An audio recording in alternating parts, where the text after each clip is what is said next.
Hi, my name is Hannah and I am 15 years old, and this is my story of how I came to the decision of dedicating my life to Jesus.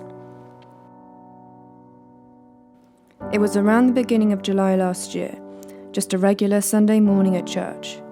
That morning my youth leader Jamie introduced our group to a YouTuber called John Jorgensen.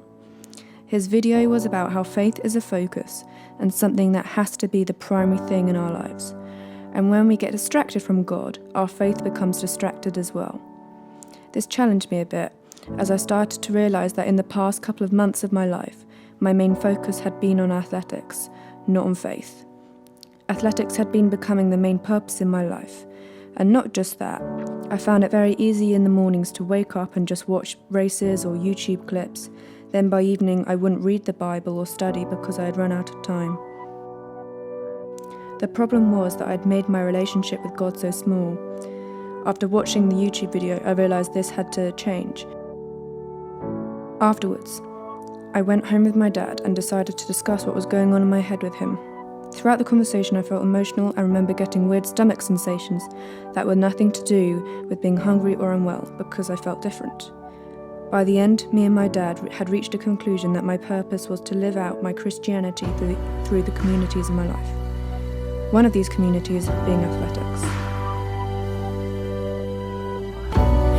Take me deeper than my feet could ever wander, and my faith will be made stronger in the presence of my Savior. Spirit, lead me where my trust is without borders. Let me walk upon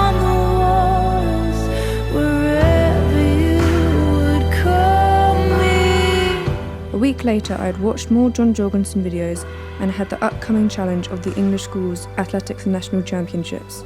I wanted to win, but my goal was to achieve a medal.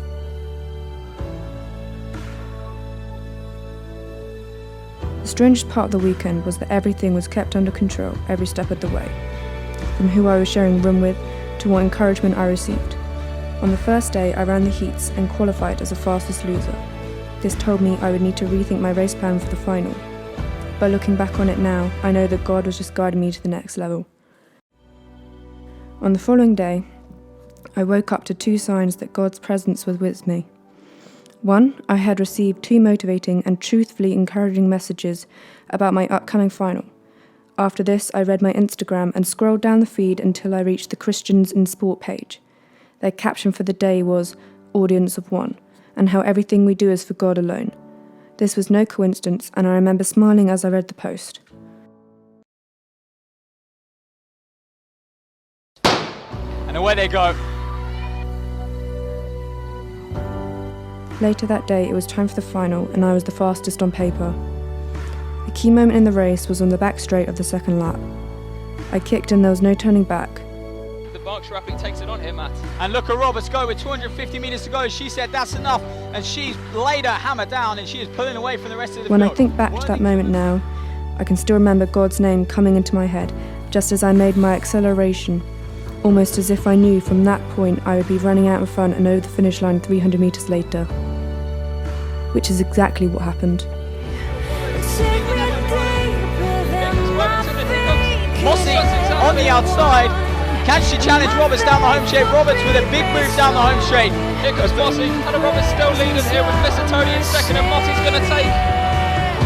It's still Hannah Roberts here. She's going to take this title with Mossy, the Cheshire athlete. Roberts holds on 2:13. This entire experience hasn't just been about athletics. It's been refining God. I know He is there, though sometimes I may have doubt. I believe.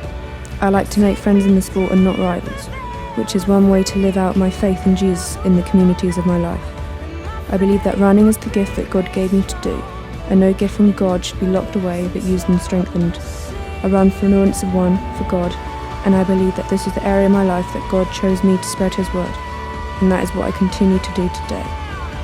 I am here today to let you know that Jesus Christ is my Lord and Saviour.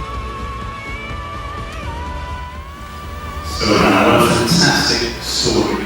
And on the declaration of your faith, it gives your dad in minutes to baptize you in the name of the Father, the Son, and the Holy Spirit.